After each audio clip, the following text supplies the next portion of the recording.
चंद्रभान ख्याल का लिखा हुआ है, जुस्तजू के पांव अब आराम सा पाने लगे, अब हमारे पास भी कुछ रास्ते आने लगे।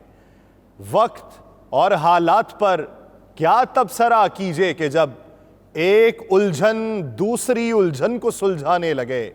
शहर में जुर्मो हवादस इस कदर हैं आजकल, अब तो घर में बैठकर भी लोग घबराने लगे। दिल में आ बैठा है देखो दूरियों का देवता, हम जमात के तसव्वुर से भी उकताने लगे। तुम किसी मजलूम की आवाज बनकर गूंजना, याद मेरी जब तुम्हें शिद्दत से तड़पाने लगे। ले रहा है दर्द अंगड़ाई, उठा वो एहतजाज, जख्म खुर्दा सब परिंदे पंख फैलाने लगे। काम ऐसा क्यों किया जाए कि जिसके बाद में आदमी अपने किए पर आप पछताने लगे। नाज़रीन, मैं हूं यासिर रशीद और आप मेरा व्लॉग देख रहे हैं। नाज़रीन, अदलिया पर तनकीद, जजेस को स्कैंडलाइज करने के इस दौर में जिस हद तक अनारकी के बीज को बोया जा चुका है, उसकी फसल काटने को दरांती किस किस के पास होगी और फसल को खाने वाले कौन होंगे, ये तो वक्त ही बताएगा। लेकिन जिस काज़िए वक्त के इख्तियारात को कम किया गया है, वो जब अपने मनसब पर फायज होने वाले थे तो अखबारात में उनसे मंसूब बयानात क्या चले थे, वो ज़रा मुलाहिजा करें। गुज़िश्ता साल की खबर है, लिखा जाता है कि धीमा मिजाज रखने वाले जस्टिस उमर अता बंदयाल ने मंगल को होने वाले फुल कोर्ट रेफरेंस से खिताब करते हुए सोशल मीडिया पर आला अदलिया के जजेस की साख मुतासिर करने के तर्ज अमल को तनकीद का निशाना बनाते हुए कहा था कि इस बारे में कुछ न कुछ करने की ज़रूरत है। उनका मजीद कहना था कि हम सब के दिलों में एक दूसरे का बहुत एहतराम है और कानून से मुतल्लिक इख्तलाफ राय हमारे ज़ाती तशख़्ख़ुस से बालातर है। मगर कुछ मुबस्सरीन जो कि मीडिया में अपनी जिम्मेदारियां निभा रहे हैं, उन्होंने बिलखुसूस सोशल मीडिया पर अदालती फैसलों को तनकीद का निशाना बनाने के बजाय जजेस को स्कैंडलाइज करने की जिम्मेदारी उठा रखी है।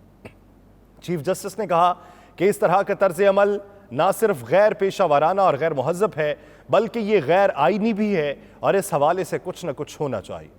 और अब उनकी खामोशी पर उनके बच्चों पर भी बात हो रही है।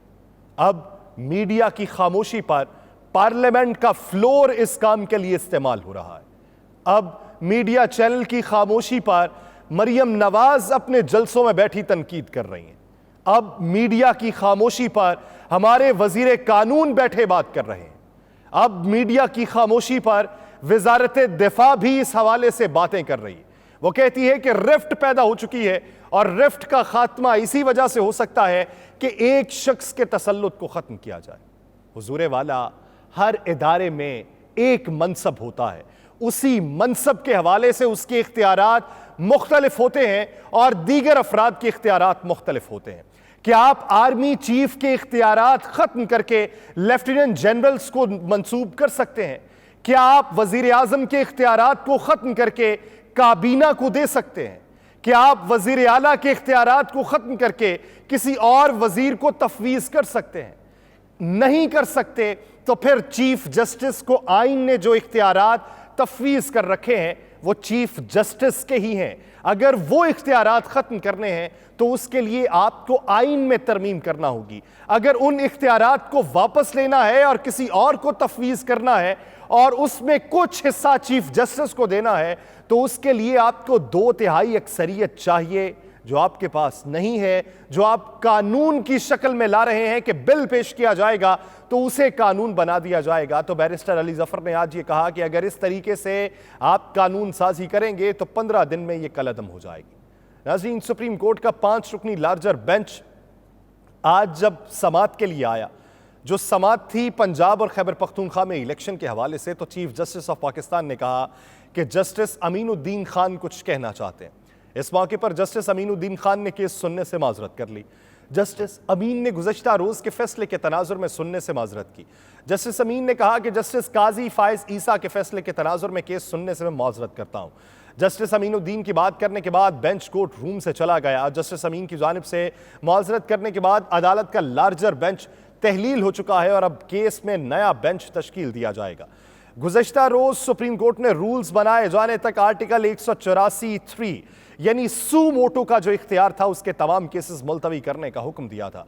सुप्रीम कोर्ट में हाफिज कुरान को 20 इजाफी नंबर देने के खुद नोटिस में जस्टिस काजी फाइज ईसा की सरबराही में 3 रुकनी खुसूसी बेंच ने यह फैसला जारी किया था। खुसूसी बेंच में जस्टिस अमीनुद्दीन और जस्टिस शाहिद वहीद शामिल हैं और फैसला 2-1 के तनासुब से जारी किया गया। अब ये 3 जजेस ने फैसला किया है कि 184(3) जो है उसके तनाजुर में जितने भी केसेस होंगे उसको अभी रोक दिया जाए, जबकि इससे पहले ये 3 रुकनी बेंच है जो 2-1 से फैसला है, जबकि इससे पहले 5 रुकनी लार्जर बेंच ये फैसला कर चुका है कि सू मोटो का इख्तियार यानी 184(3) का इख्तियार चीफ जस्टिस के पास है। अब जब तक कानून नहीं बन रहा तब तक उसका इतलाक किस तरीके से हो सकता है, ये एक बुनियादी सवाल है। मुअज़्ज़िज़ जजेस साहिबान जो हैं वो इसकी तशरीह बेहतर तरीके से कर सकते हैं। जस्टिस अमीनुद्दीन खान साहब ने आज माजरत कर ली है तो हो सकता है इस पर फुल बेंच तश्कील दे दिया जाए, लेकिन कानूनी नुक्ता नज़र ये है कि इससे पहले 5 रुकनी जो लार्जर बेंच है वो ये फैसला कर चुका है कि आर्टिकल 184(3) में चीफ जस्टिस के पास सू मोटो का इख्तियार है, यानी अज खुद नोटिस का इख्तियार है। इससे पहले हाई कोर्ट्स भी सू मोटो ले लिया करती थी, तो उसी पर यह फैसला दिया गया था कि सू मोटो का इख्तियार अब किसी के पास नहीं है, ना हाई कोर्ट के पास है, ना हाई कोर्ट के चीफ जस्टिस के पास है, ना सुप्रीम कोर्ट के किसी जस्टिस के पास है, बल्कि यह इख्तियार कुली तौर पे चीफ जस्टिस के पास है। वो जज जिसे आपने काज़ी आला बनाया, जिसे काज़ी वक्त बनाया है और तमाम जजों से मोतबर बनाया है, अरसा दराज में अपनी प्रैक्टिस के बाद वो उस मनसब पर फाइज हुआ कि जिसके इख्तियार को कहीं पर चैलेंज नहीं किया जा सकता, उसे आपने काज़ी वक्त बनाया है। आइन के आर्टिकल उसकी हिफाजत करते हैं और आज आके आप ये बात करते हैं कि तमाम जजेस को बराबर होना चाहिए।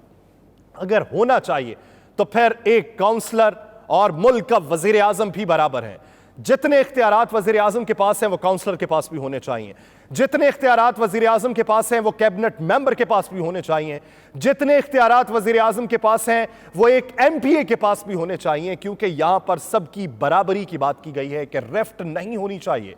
रिफ्ट से मुराद क्या है, 2 जजेस ने कहा क्या, पहले वो सुन लें कि तफसीली फैसले में जस्टिस मंसूर अली शाह और जस्टिस जमाल खान मंदुखेल ने कहा कि आज खुद नोटिस 4 जजेस ने मुस्तरद किया। ऑर्डर ऑफ कोर्ट 43-4-3 के तनासुब से आया है। फैसले में यह भी कहा गया कि चीफ जस्टिस के 1 मैन पावर शो के इख्तियार पर नजर सानी करना होगी। सुप्रीम कोर्ट को सिर्फ एक शख्स के फैसलों पर नहीं छोड़ा जा सकता। वक्त आ चुका है कि चीफ जस्टिस ऑफ ऑफिस का 1 मैन शो के इख्तियारात का जायजा लिया जाए और उनके आज खुद नोटिस के इख्तियार के बारे में फुल कोर्ट के जरिए पॉलिसी बनाना होगी। सुप्रीम कोर्ट अपने इख्तियारात का ढांचा बनाने में मुकम्मल तौर पर नाकाम रही है। फैसले में यह भी कहा गया कि चीफ जस्टिस ऑफ पाकिस्तान के पास आज खुद नोटिस, बेंचेस की तश्कील और मुकदमात फिक्स करने के वसी इख्तियारात हैं और चीफ जस्टिस की ताकत के बेदरेग इस्तेमाल से सुप्रीम कोर्ट पर तनकीद और उसकी इज्जत व तकरीम में कमी होती है। फैसले में यह भी कहा गया कि हम 2 जजेस का फैसला जस्टिस याहिया अफरीदी और जस्टिस अतर मिनल्ला के फैसले का ही तसलसल है कि इसमें एक बार कॉज लिस्ट जारी होने के बाद बेंच तब्दील नहीं हो सकता। फैसले में कहा गया कि फेडरलिज्म के बुनियादी उसूल सूबाई खुद मुख्तारी है। हाई कोर्ट सूबाई सतह पर सबसे आला आईनी इदारा है। सूबाई मामलात में सुप्रीम कोर्ट को मुदाखलत नहीं करनी चाहिए। सुप्रीम कोर्ट को हाई कोर्ट की खुद मुख्तारी मजरू नहीं करनी चाहिए। अब ये इख्तलाफ है, 2 लोगों ने फैसला दिया तो एक ने इख्तलाफ भी किया। अब बेंच के अंदर अगर 7 जजेस मौजूद हैं, 3 इख्तलाफ करते हैं तो इख्तलाफ का हक मौजूद होता है। अगर ये 2-1 का ये फैसला है, 3 रुकनी बेंच ने दिया है, तो ये भी तो मुमकिन है कि कल को कोई 6 रुकनी बेंच जो 4-2 के तनासुब से ये फैसला खारिज कर दे। अपील का हक तो अगर मौजूद है, 15 दिन के अंदर अपील भी हो सकती है, 30 दिनों के अंदर रिव्यू भी हो सकता है, तो अपील तो उनके पास भी मौजूद है। 6-4, 4-2, 3-2, 4-1 अगर इस तरीके से कोई फैसला आ गया तो फिर उस पर क्या किया जाएगा। साबिक सदर परवेज मुशर्रफ साहब पे मुकदमा था, उन्हें सजाए मौत सुनाई गई, जबकि एक जज ने यह भी लिखा कि अगर वो मर भी जाए तो उन्हें वापस ला के यहां पे लटकाना चाहिए। यह लिखा गया, इख्तलाफ राय था, वो लिखा गया, इख्तलाफी नोट बीच में मौजूद भी था, लेकिन उसके ऊपर दीगर जजेस की ख्यालात और उनके तासुरात मुख्तलिफ थे। अब कल के फैसले में 2 जजेस ने कहा है कि अदालत सियासी इदारा बने तो आवाम की नज़र में उसकी साख खत्म हो जाती है। यकीनी बनाना होगा कि सुप्रीम कोर्ट के फैसलों से पार्लियामेंट का इख्तियार महदूद ना हो। फैसलों में कहा गया कि 1 मार्च का इलेक्शन अज खुद नोटिस केस का ऑर्डर ऑफ कोर्ट 3-4 का फैसला है। पंजाब और केपी में इंतखाबात से मुतल्लिक दरखास्तें मुस्तरद की जाती हैं। याद रहे कि 1 मार्च को चीफ जस्टिस की सरबराही में कायम 5 रुकनी बेंच ने अज खुद नोटिस केस में पंजाब और खैबर पख्तूनख्वा में इलेक्शन कराने का हुक्म दिया था। जस्टिस मंसूर अली शाह और जस्टिस जमाल खान मंदोखेल ने फैसले में कहा कि वक्त आ चुका है 184(3) के इख्तियारात समात को रेगुलेट किया जाए। दोनों जजेस ने कहा कि इलेक्शन अज खुद नोटिस में 2 जजेस दरखास्तें मुस्तरद करने का फैसला पहले ही दे चुके थे। अब 2 जजेस अगर दे चुके हैं तो उसके बाद 2 जजेस अलहदा हो जाते हैं, तो ये सवाबदीद है सुप्रीम कोर्ट की, वो जो फैसला करे वो अवाम को भी मिन्नवन कबूल होना चाहिए। काजी अगर फैसला कर रहे हैं तो काजी को मनसब पे अगर बैठाया गया है तो काजी ने इस बात का अहद किया होता है कि मैं कुरान और सुन्नत और आईन पाकिस्तान की रोशनी में फैसला करूंगा। तो फैसले अगर होते हैं तो इसका इस्तिस्वाब उनके जिम्मा है। ये पार्लियामेंट के फ्लोर के ऊपर खड़े होकर अदलिया को तनकीद का निशाना बनाना, और आज पाकिस्तान तहरीक इंसाफ ये कहती है कि फुल कोर्ट भी अगर बन जाए तो हम उसका फैसला कबूल करेंगे।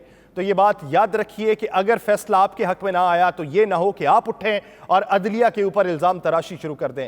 पाकिस्तान के अंदर इल्ज़ाम तराशी का कॉन्सेप्ट बंद होना चाहिए कि अपनी मंशा के मुताबिक जब जी चाहे किसी इदारे के ऊपर तनकीद का आगाज कर दिया जाए। सू मोटो अज खुद नोटिस होना चाहिए। इसके फायदे थे या नुकसानात थे, हम माजी में तो बात कर सकते हैं। माजी के हवालाजात की अगर बात की जाए तो माजी में अगर एक शख्स सुप्रीम कोर्ट का कोई वकील नहीं कर सकता और सुप्रीम कोर्ट का वकील करने के वो पैसे नहीं अपने पास रखता और चीफ जस्टिस ऑफ पाकिस्तान उस केस का सू मोटो ले लेते हैं, रियासती इदारों को बीच में फरीक बनाया जाता है और जवाब तलबी की जाती है, तो ये चीफ जस्टिस का इख्तियार था जिससे बहुत से लोगों को हक भी मिला है। जो हक उनसे छीन लिया गया था वो हक उन्हें वापस मिला। लेकिन बहुत सी जगहों के ऊपर फैसलों के हवाले से सियासी जमातें उसे मुतनाज़ा भी बनाती हैं। अब वो वक्त ही बताएगा कि किस हद तक वो फैसले दुरुस्त थे। तो लेकिन अब की बार अगर ये इलेक्शन के हवाले से सिर्फ सिंपली बात की जाए तो मरीम नवाज साहिबा का कल ये कहना था कि 20 अरब की बात नहीं है, 20 अरब दे देंगे, इलेक्शन हो जाएगा। लेकिन ये नहीं हो सकता कि हर 3 माह बाद इलेक्शन हो। तो जब आपके पास 20 अरब मौजूद हैं, फंड्स वाफर मिकदार में मौजूद हैं, तो पंजाब का इलेक्शन आपको करवा देना चाहिए। ये जो हुकूमत आएगी ये तो 5 साल के लिए आएगी। आप फिर ये क्यों कहते हैं कि 3 माह के लिए कोई हुकूमत नहीं होगी, हमें 3-3 माह बाद इलेक्शन करवाने के लिए हमारे पास पैसे मौजूद नहीं है। पैसे एक तरफ मौजूद नहीं है, एक तरफ किफायत शारी की मुहिम जारी है और दूसरी तरफ पंजाब के शहरों में वज़ीर आला निगरान वज़ीर आला की हिदायत के ऊपर रात को क्लब क्रिकेट के मुकाबलों का इनकाद करवाने का हुक्म जारी किया गया। एक तरफ पैसा जाते हैं, दूसरी तरफ यह बात की जाती है कि 2 करोड़ के करीब अभी तक आटे के थैले अवाम को फराहम कर दिए गए। अब सवाल यह बनता है, आप 2 करोड़ को छोड़िए, आप सिर्फ 20 लाख साबित कर दीजिए कि आपने 20 लाख थैले अवाम को दिए और आपके पास रिकॉर्ड भी मौजूद है। आप ये कहते हैं कि हमने आमा के तनाजुर के अंदर इसकी तरसील पुरम तरीके से जारी है, तो जवाब ये दीजिए कि शहर शहर जो मनाजिर हर रोज हम टेलीविजन स्क्रीन पे देखते हैं, अपने मोबाइल की स्क्रीन पे देखते हैं कि ट्रक के ऊपर लोग मौजूद हैं और ट्रक भगाए जा रहा है वो ड्राइवर और लोग दीवानावार पीछे जा रहे हैं। कल एक ऐसा भी मंजर देखने को मिला कि एक बूढ़ा शख्स हाथ में शनाख्ती कार्ड थामे रोता जा रहा है। सवाल पूछने पर वो बताता है कि आटा लेने सुबह से आया था लेकिन अभी तक आटा नहीं मिल सका और वो कह रहे हैं कि खत्म हो चुका है। आप इस तरीके से रियासत को चला रहे हैं, आप इस तरीके से अवाम के हुकूक को मजरूह कर रहे हैं, आप इस तरीके से सफेद पोश तबके की तजलील कर रहे हैं और दूसरी तरफ आप ये बबांगे दोहल कहते हैं कि हमारे पास तो पैसा भी मौजूद है लेकिन 3-3 माह के बाद हम इलेक्शन नहीं करवा सकते। दूसरों के जलसों के ऊपर आप तनकीद करते हैं और अपने जलसे का इंतजाम किस तरीके से किया जाता है, किन यकीन दहानियों पे किया जाता है या किस लॉलीपॉप पे किया जाता है, उसका जवाब आपके पास मौजूद नहीं है। तो अब की बार अगर अदालत को फिर से मुतनाज़ बनाने की कोशिश की गई, अब की बार पार्लियामेंट को सुप्रीम कहा गया लेकिन पार्लियामेंट के ये अहकामात अवाम पर मजरूह कर दिए गए। पार्लियामेंट के अहकामात को अवाम तक पहुंचाने में कोई लोग रुकावट सामने आए तो उसका जवाब कौन देगा? ये आपके पास भी इसका बेहतरीन जवाब है लेकिन आप देना नहीं चाहते। वो वक्त दूर नहीं है कि जब आपको जवाब देना पड़ेगा। मुझे दीजिए इजाजत, अल्लाह ने के बाद।